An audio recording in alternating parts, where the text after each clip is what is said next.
Hey guys, Sean and Kiara here from McGrath, Ballarat. We were jumping on to have a chat to you today. A couple of things that we wanted to run past.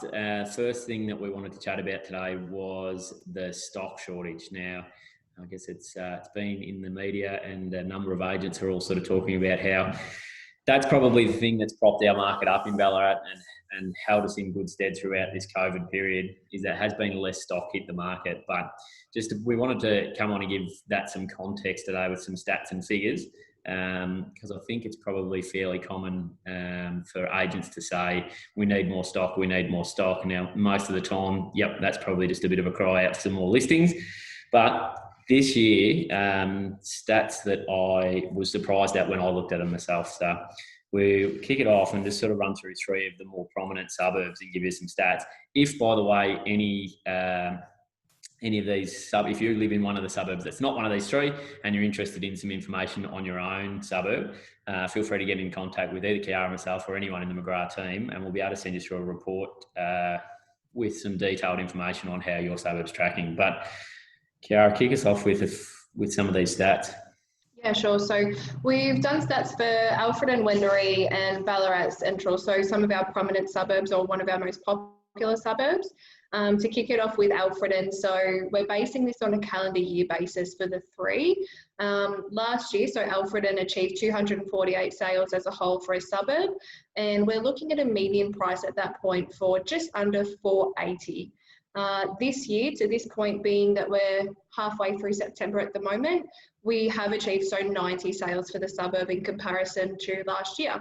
So interestingly enough, even though we've only achieved 90, our median price for this suburb is sitting at 492, which is pretty high of an increase, obviously. And if you have a look at the graph for that particular suburb, over the last 5 years, you'll notice that on average, you're definitely looking at achieving over a 200 sale point. So 2018, 247, 2017, 225, 2016, 227 sales.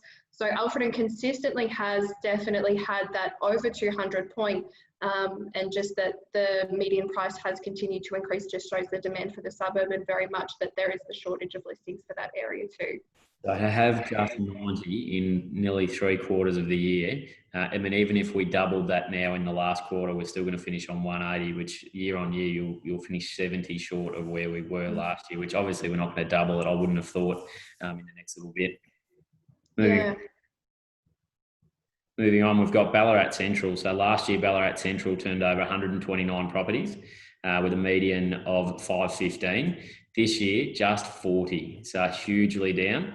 40 properties have turned over in Ballarat Central so far, and a median house price of 545. So again, Kiara touched on it, that is definitely what has propped our market up. The fact that there's been a shortage, there's probably less buyers in the market. Let's face it, there's probably not as many investors that have been looking around, but there has been far less homes on the market for those people that are looking to buy, which has just created that sort of supply and demand scenario where things have been held up. But going back through the years, so Ballarat Central was 129 last year, which was a little bit down, because then you go back through, we had 189, 187, 159 and 150 back to 2015, and then just the 40. So huge decrease. I think it's interesting as well. We had a property that came up in Ballarat Central that had sold only, I think, 18 months prior to that, and had sat on the market for a considerable amount of time.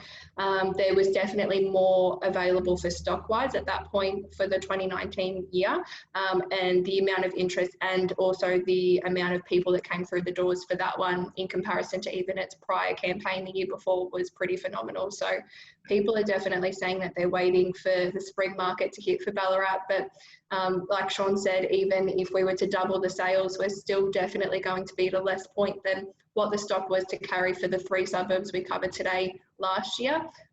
So if you are looking to purchase or anything like that, it's definitely a good idea to be in the market now more than ever. Exactly. And finish off Wendouree. So Wendouree, one of Ballarat's sort of higher turnover suburbs, again in the 200s consistently. So last year, 218, this year, 101.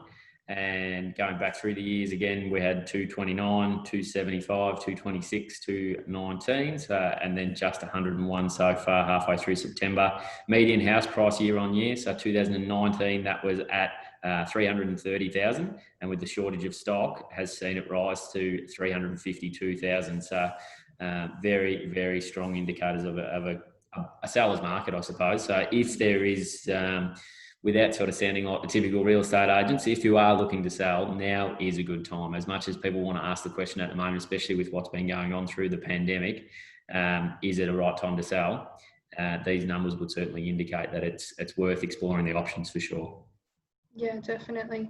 And Wendouree is a great suburb for investors and things like that. You only have to look 5 years ago for the pricing in 2015 at 245 for a median, and now sitting at 352. We did see that huge skyrocket in the median sale price for Wendouree. So definitely still occurring for Ballarat as a region, which is really good for our market.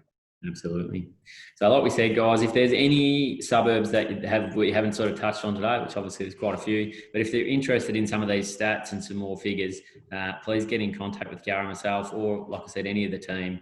A simple click of a button, we can have these reports out to you in email to have a read over yourself, because it's really interesting to see how things have held up and why, and that supply and demand sort of conversation. So thanks for tuning in, guys. If we can help with anything, as always, feel free to get in touch with any of the friendly team, and we'll chat to you next week.